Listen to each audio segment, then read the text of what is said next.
I'm Kevin Price with your Price Point Edition. Don't forget to check us out over there at priceofbusiness.com and usdailyreview.com. I want to talk a little bit about the latest news in the business front, which is apparently the government's going to be selling more of its shares to GM. Remember when GM stood for General Motors and then at some point became Government Motors as part of a sophisticated bailout program? I'll give you a little background, a little history on that. And remember when the economy crashed and burned, among the businesses that were on the rope, and let's be honest, GM and Chrysler in particular had been on the ropes for over a decade, but was the automobile industry. And so, hey, since we were giving away billions of dollars to everyone else, well, actually, essentially close to over $1 trillion, in fact, by the time they were done with the two programs.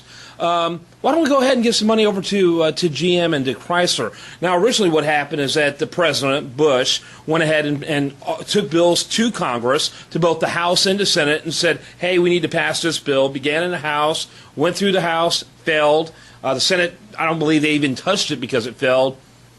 President Bush said, hey, you know what? We got that TARP money. We're going to go ahead and use that.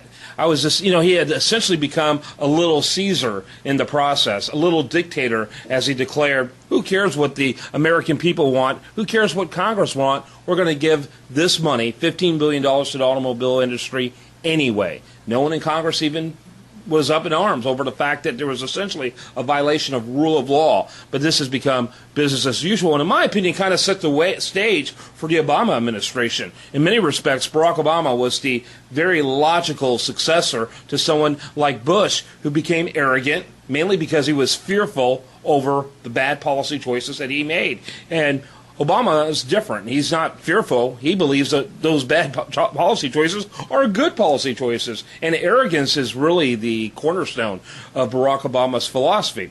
So now, as we get ready to sell more shares, and rumor has it they might actually sell all their remaining interests, which I think is a good thing. Only thing that would have been better is they never bought interest in General Motors. But it appears they're about to sell off their shares entirely. It's kind of a good idea to reflect back on some recent automobile history. Remember what happened to Toyota, one of the finest companies in the world, consistently a leader in safety and technology and value when it comes to automobiles. Well, of course, there was a series of problems with their gas pumps locking that, for some reason, couldn't be recreated no matter what Toyota did or independent organizations did in the various labs around the country that test auto safety.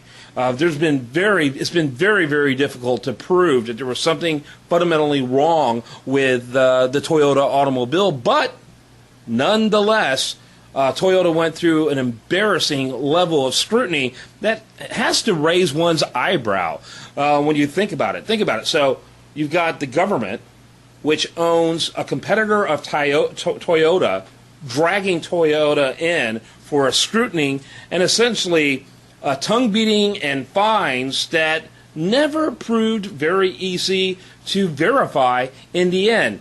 It really is one of the many reasons why you don't want government in the business of business, because there's a great potential always for it to act unfairly and to act in an uncompetitive fashion. And to this very day, many in the automobile industry believe that that's exactly what happened to Toyota, and that it's just one more example of government going too far. I'm Kevin Price. That's my Price Point Edition. Would love to hear your opinion. Send me an email at info@usdailyreview.com.